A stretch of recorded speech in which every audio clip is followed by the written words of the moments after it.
श्री महालक्ष्मी व्रताची कथा. गुरुवारची कहाणी. ही कहाणी वाचल्याने किंवा ऐकल्याने दुःख, दारिद्र्य, काळजी दूर होते. श्री महालक्ष्मीच्या कृपेने समृद्धी, संपत्ती, ऐश्वर्य, वैभव प्राप्त होते. मनाची इच्छा पूर्ण होते. श्री महालक्ष्मीची नावे, रूपे अनेक आहेत. सर्व भूतांच्या ठिकाणी ती छाया, शक्ती, तृष्णा, शांती, जाती, लज्जा, शांती, श्रद्धा, कांती, वृत्ती, स्मृती, दया, तुष्टी, माता, अधिष्ठात्री व लक्ष्मी अशा रूपांनी राहते. तिला नमस्कार असो. कैलासावर पार्वती, क्षीरसमुद्रात सिंधुकन्या, स्वर्गात महालक्ष्मी, भूलोकी लक्ष्मी, बृहलोकी सावित्री, गौलोकी राधिका, वृंदावनी रासेश्वरी, चंदवनी चंदा, चंपकनी गिरिजा, पद्मवनी पद्मा, मालतीवनी मालती, कुंदवनी कुंदवती, केतविनी सुशीला, कंदबनवनी कंदमाला, राजप्रसादी राजलक्ष्मी, घरोघरी गृहलक्ष्मी अशा विविध नावांनी श्री महालक्ष्मीला ओळखले जाते. अशा सर्वांच्या परिचयाने सर्वभूती असलेल्या श्री महालक्ष्मीची ही कहाणी आहे. द्वापर युगात भारतभूतील सौराष्ट्र देशात भद्रश्रवा नावाचा राजा राज्य करी. तो पराक्रमी होता. 4 देव, 6 शास्त्रे, 18 पुराणे ह्याचे सम्यक ज्ञान त्याला होते. त्याला सुरतचंद्रिका नावाची राणी होती. राणी देखील सुलक्षणी व पतिव्रता होती. त्यांना दोघांना 7 पुत्र व त्यांच्या पाठीवर एक कन्या झाली. कन्येचे नाव ठेवले त्यांनी शांबाला. एकदा महालक्ष्मीच्या मनात आले, आपण त्या राजाच्या राजप्रसादी राहावे. त्यामुळे राज्य अधिक सुखी होईल व प्रजेला अधिक सुख देईल. गरिबांकडे राहील तर तो सारी संपत्ती स्वतः करता खर्च करील. म्हणून महालक्ष्मीने वृद्ध ब्राह्मणी स्त्रीचे रूप घेतले व ती काठी टेकत टेकत सुरतचंद्रिका राणीच्या महालासमोर उभी राहिली. म्हातारी असली तरी ती तेजस्वी दिसत होती. तिला पाहताच एक दासी पुढे आली. दासीने वृद्ध ब्राह्मणीला नीट विचारपूस केली. वृद्ध ब्राह्मणीने रूप घेतलेले महालक्ष्मी माता म्हणाली, बाळ, माझं नाव कमळा आहे. माझ्या पतीचे नाव भुवनेश आहे. द्वारकेला राहतो. तुमची राणी पूर्वजन्मी एका वैश्याची पत्नी होती. तो वैश्य खूप दारिद्र्य होता.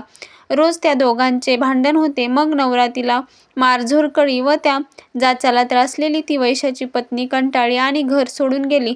राणीवनी उपाशी भटकू लागली. तिची ती दशा बघून मला तिची दया आली. धनसंपत्ती व सुख समृद्धी देणाऱ्या श्री महालक्ष्मी व्रताची मी तिला माहिती सांगितली. माझ्या सांगण्याप्रमाणे तिने लक्ष्मी व्रत केले. तिला महालक्ष्मी प्रसन्न झाल्यामुळे तिचे दारिद्र्य संपलं. तिचं घर संपत्ती समृद्धीने भरलं. तिच्या जीवनात आनंद आला. पुढे तिने पती-पत्नींचे निधन झाले. लक्ष्मी व्रत केल्यामुळे ती दोघं लक्ष्मी लोकात वैभवात राहिली. त्यांनी जितके वर्ष श्रीलक्ष्मी व्रत केले तितके 1000 वर्ष त्यांना सुख उपयोग मिळाले. ह्या जन्मी त्यांचा जन्म राजकुळात झाला आहे. पण त्या राणीला लक्ष्मी व्रताचा विसर पडला आहे. त्याचीच आठवण करून देण्यासाठी मी मुद्दाम आले आहे.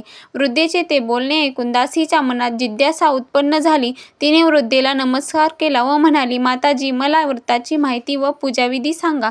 वृद्धेने रूपातील महालक्ष्मीच्या दासीला लक्ष्मी व्रताची माहिती दिली व महिमा सांगितला. मग ती दासी त्या वृद्धेचे उपकार मानून व तिला नमस्कार करून राणीला निरोप सांगण्यासाठी अंतपुरात गेली. राजवैभवात लोळणाऱ्या त्या राणीला आपल्या ऐश्वर्याचा फार गर्व झाला होता. संपत्तीमुळे, सत्तेमुळे ती उन्नत झाली होती. म्हातारीचा निरोप ऐकून ती रागाने तानातानाने आली आणि त्या वृद्ध ब्राह्मणीला स्त्रीला फटकळ बोलली. तिने धक्काबुक्की केली. ती वृद्ध ब्राह्मण स्त्री म्हणजे प्रत्यक्षात लक्ष्मीच होती.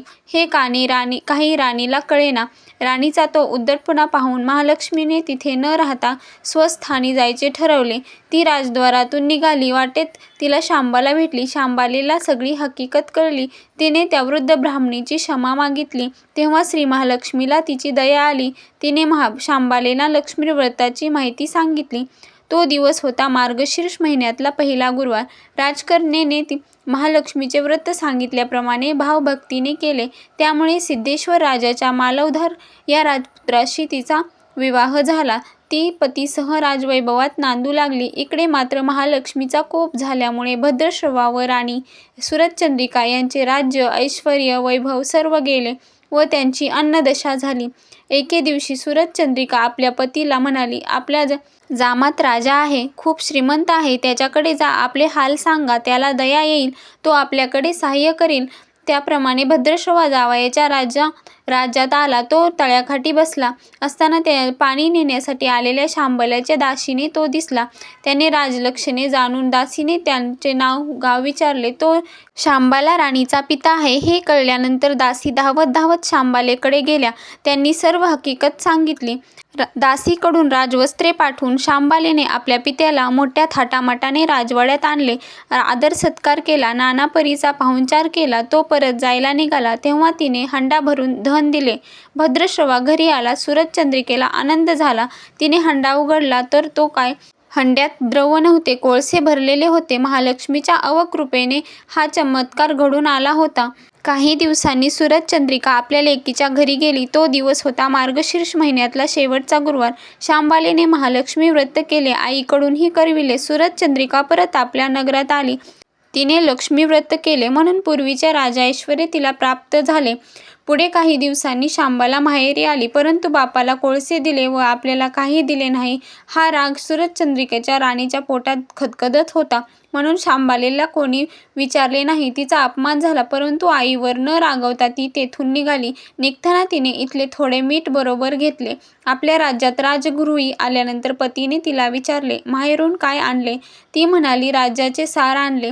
पती म्हणाला, म्हणजे काय? पत्नी म्हणाली, थोडा धीर धरा म्हणजे कळेल. त्या दिवशी तिने सर्व जेवण आळणी करायला सांगितले. नवऱ्याला तिने सर्व जेवण वाढले.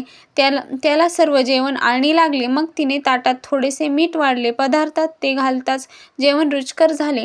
हेच ते राज्याचे सार. शांबालेच्या पतीला तिचे म्हणणे पटले. मग त्या दोघांनी हास्य विनोद करून जेवण पुरे केले. अशा रीतीने जे कोणी महालक्ष्मी व्रत श्रद्धेने करतील त्या भक्तांवर महालक्ष्मीची कृपा होईल.